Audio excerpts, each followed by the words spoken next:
সুপ্রিয় দর্শক, আসসালামু আলাইকুম। কেমন আছেন সবাই? আশা করছি সকলে অনেক বেশি ভালো আছেন। সবাইকে স্বাগতম জানাচ্ছি আমার আরেকটি নতুন রেসিপি দেখার জন্য। আমার আজকের আয়োজন হচ্ছে বাদশাহী চিকেন বাদামি কোরমা। চিকেন বাদামি কোরমাটা খেতে কিন্তু অনেক টেস্টি। আশা করছি আজকের রেসিপিটা আপনাদের পছন্দ হবে। চলুন তাহলে দেখে নেওয়া যাক এটা তৈরি করতে কি কি লাগে। দেখেন আমি এখানে চিকেন নিয়ে নিয়েছি। চিকেনটা একটু বড় করে স্লাইস করে কেটে নিয়েছি। দেখেন আমি চিকেনটা ধুয়ে ভালো করে পরিষ্কার করে নিয়েছি।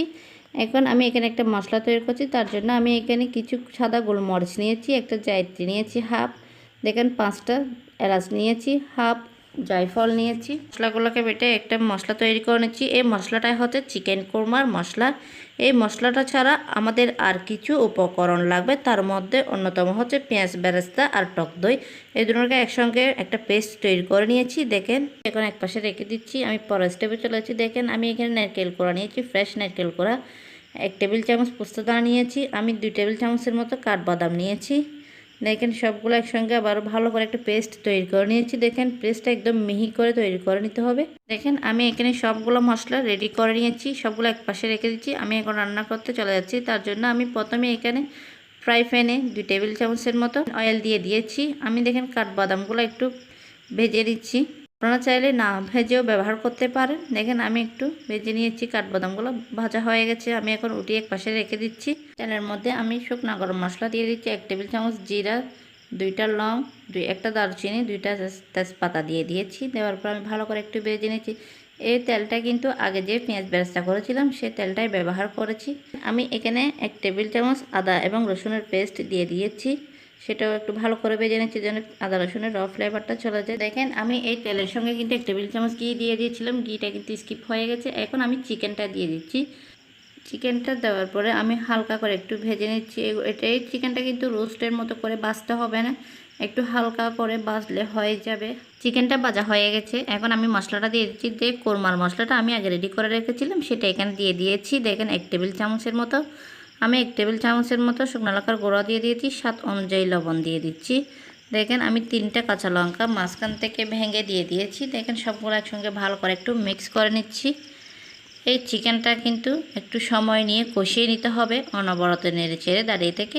দেখেন আমি 2-3 মিনিট কিন্তু ঢাকনা দিয়ে ডেকে একটু কুক করে নিয়েছি। দেখেন আমি অফ ক্যামেরায় 2-3 বার নেড়ে ছেড়েও দিয়েছিলাম।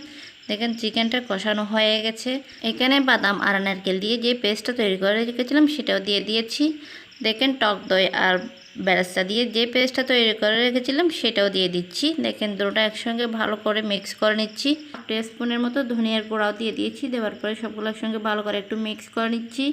এই চিকেনটা আবার একটু ভালো করে কষিয়ে নিচ্ছি, অনবরত নেড়ে চেড়ে কিন্তু এই চিকেনটা কষিয়ে নিতে হবে। দেখেন আমি ঢাকনা দিয়ে ডেকে 10 মিনিট আমি কুক করে নিয়েছি। যখন দেখবেন এই কালারটা একটু চেঞ্জ হয়ে গেছে, এইরকম সাদাটা হয়ে গেছে, তখনই বুঝতে হবে এটা হয়ে গেছে। দেখেন কোরমাটা হয়ে গেছে।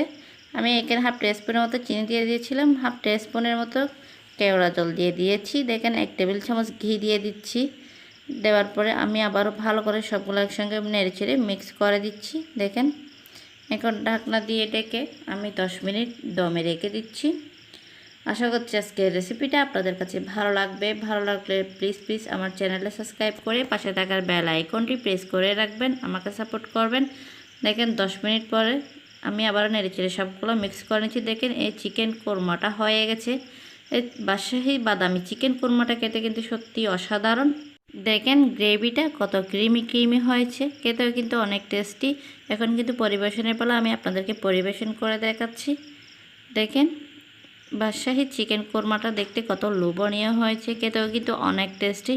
আশা করছি একবার হলো বাসায় ট্রাই করবেন। আর আজকের রেসিপিটা আপনাদের কাছে কেমন লেগেছে অবশ্যই কমেন্ট করে জানাবেন। আর ভিডিওটা যদি আপনাদের কাছে ভালো লেগে থাকে তাহলে একটা লাইক দিতে বলবেন না, আর বেশি করে শেয়ার করবেন।